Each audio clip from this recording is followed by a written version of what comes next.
이번 시간에는 독서의 본질과 태도에 대해서 공부해 볼 시간입니다.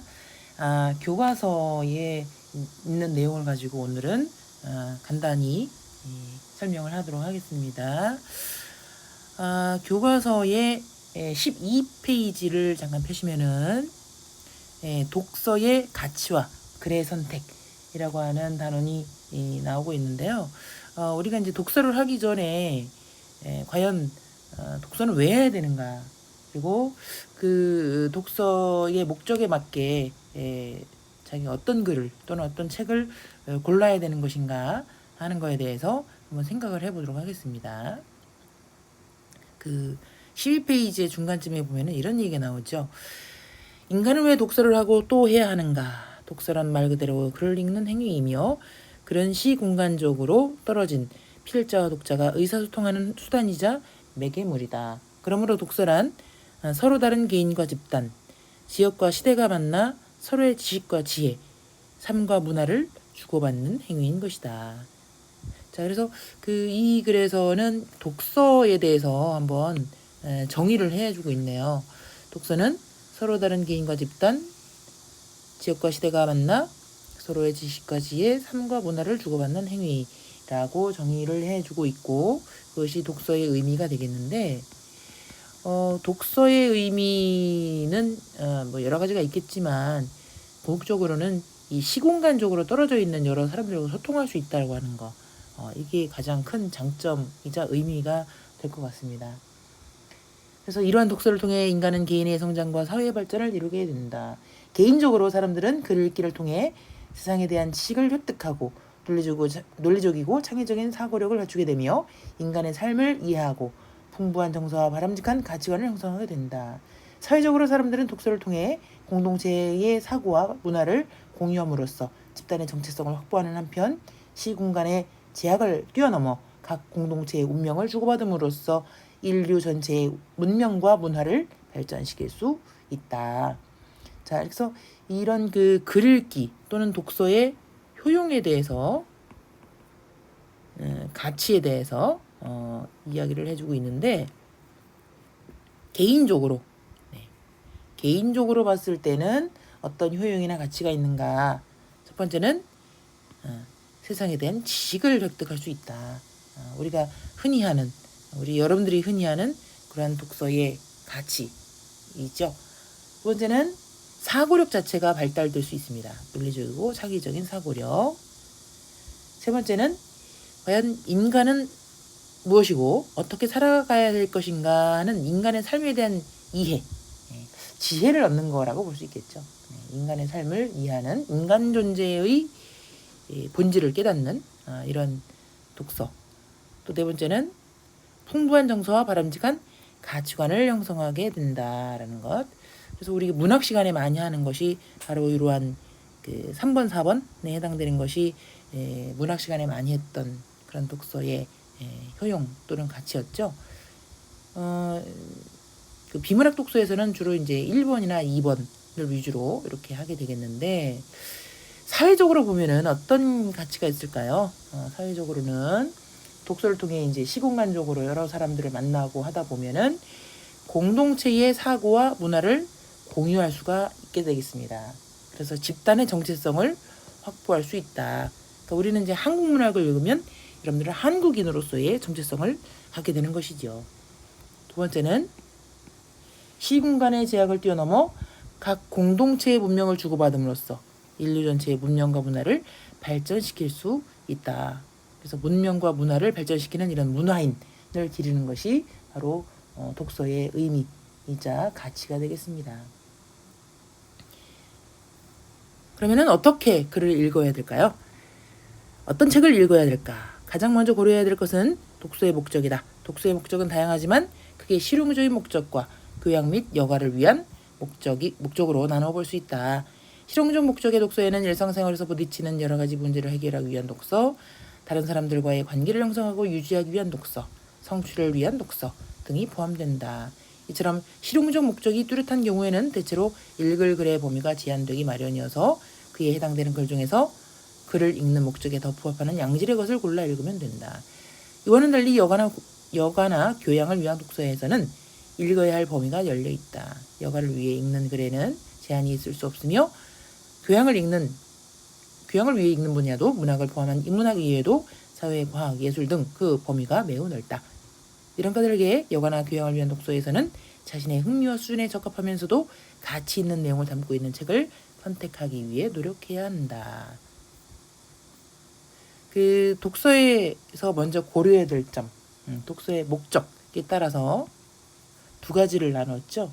크게 보면은 실용적인 독서, 실용적인 목적의 독서에서는 여기서 이제 고려할 여러 가지 목적들이 있는데, 첫 번째는 문제 해결을 위한 독서가 있을 수 있다. 여러 가지 우리 공부를 포함해 가지고 여러 가지 현실의 상황을 바꿔나갈 수 있는, 해결할 수 있는 독서. 두 번째는 다른 사람들과의 관계를 형성하고 유지하기 위한 독서. 그러니까 독서를 하다 보면은 공동체가 형성이 되고 그 공동체들끼리 어떤 소통이 되는 것이죠. 세 번째는 여러분들이 주로 하는 학업 성취를 위한 독서, 그것이 실용적인 독서에 해당합니다. 그래서 이런 그 독서의 목적에서는 글의 범위가 제한되어 있기 때문에 양질의 것을 골라 읽으면 된다. 자기 목적에 맞는 것을 목적에 맞는 것만 골라 읽으면 된다. 그래서 실용적인 목적의 독서에서는 글을 선택하는 방법은 목적에 맞는 독서만 하면 된다. 하지만 여가나 교양을 위한 독서에서는 다르다라는 거죠. 여가나 교양을 위한 독서에서는 그 범위가 매우 넓다. 인문학, 사회과학 등 범위가 매우 넓기 때문에 여기서는 일부분의 글을 읽는 목적에만 부합하는 그런 그 잘라 읽는 그런 행위보다는 자기의 흥미와 수준에 적합하면서도 가치 있는 내용을 담고 있는 책을 선택하는 것이 더 중요하다. 그래서 이런 책을 선택하는 방법은 여가나 교양을 위한 독서는 실용적인 목적하고는 조금 다를 수 있다라는 점을 이야기하고 있습니다. 그러면 어떤 글을 고를 것인가 하는 것이 이제 남는 과제이지요. 좋은 글이란 어떤 글인가? 이에 관해서는 개인과 집단마다 견해가 다를 수 있다. 다만 일반적으로 좋은 글이란 공동체가 지향하는 바람직한 가치를 담고 있으면서도 개인의 생각의 폭을 넓혀주는 글을 말한다. 그런데 아무리 좋은 글이라도 관심이 없는 내용이거나 자신의 이해 수준을 넘어서는 글이라면 아무런 소용이 없다. 따라서 글을 고를 때에는 제목이나 목차, 머리말, 표지 등이 제시된 내용을 살피거나 그 글을 쓴 필자에 관한 정보 또는 그 글에 관해 선행 독자가 남겨놓은 비평문이나 독후감문 등을 고려하여 자신의 관심이나 수준에 적합한 것인지 가늠해 보아야 한다. 모든 문화적 교양 소양처럼 좋은 글을 읽을 수 있는 능력도 하루아침에 이루어지는 것이 아니다. 일반적으로 처음에는 전문가의 평가를 따르되 시행착오를 겪기도 한다. 하지만 꾸준하게 독서를 하다 보면 자신의 관심과 수준, 취향에 부합하고 내면의 개발에 도움이 되는 도서를 선택할 수 있는 능력이 자연스럽게 생기게 된다.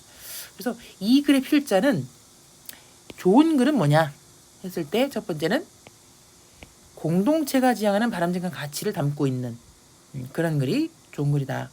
두 번째, 개인의 생각의 폭을 넓혀주는 글. 이것이 좋은 글의 의미라고 생각하고 있는 것 같아요. 그러면 어떻게 고를 것인가? 구체적인 방법 또는 고려사항이랄까요?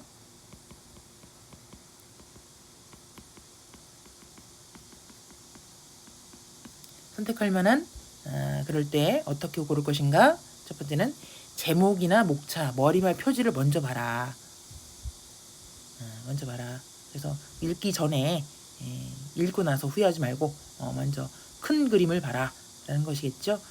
그 다음에 필자가 누군가를 잘 봐야 된다. 그 필자가 과연 좋은 필자냐 아니냐, 이것도 굉장히 중요한 사항이고, 또 이 글에 대해서 비평문이나 독후감을 쓴 게 있으면 그런 것들을 한번 살펴보아야 한다라는 거죠. 그래서 이 좋은 글을 선택할 때에 고려할 만한 여러 가지 정보들, 고려할 만한 사항들을 이렇게 알려주었네요. 그러니까 우리가 모든 글을 다 읽고 정리할 수는 없어요. 그러니까 모든 글을 읽는 것보다는 어쨌든 선택을 할 수밖에 없는데, 그런 선택을 할 때에 그런 고려할 사항인데, 이 고려할 사항을 고려를 하더라도 어쨌든 시행착오를 겪을 수밖에 없다. 그런데 하다 보면 자신의 관심과 수준에 맞는 그런 도서를 선택할 수 있게 된다. 자연스럽게 생기게 된다 하는 거죠. 그래서 글을 선택하는 능력도 굉장히 중요하다라는 것을 알려주고 있습니다. 그래서 좋은 글을 선택하는 요령 밑에 또 정리가 딱 돼 있네요. 실용적인 목적으로 읽는 글, 비실용적인 여가나 교양을 위한 독서에서는 어떻게 읽는 것인가, 어떤 읽을 가치가 있는 좋은 글인가 했을 때 공동체의 어떤 바람직한 가치를 담고 있는 그런 내용을 갖고 있는 그런 글이 좋은 글이고, 또 자신의 관심과 수준, 취향에도 부합해야 되겠다라는 거. 그래서 글을 읽을 때는 어떤 정보를 활용할 수 있을 것인가, 이런 것들 고려할 만한 내용들 또 한번 알려주었죠.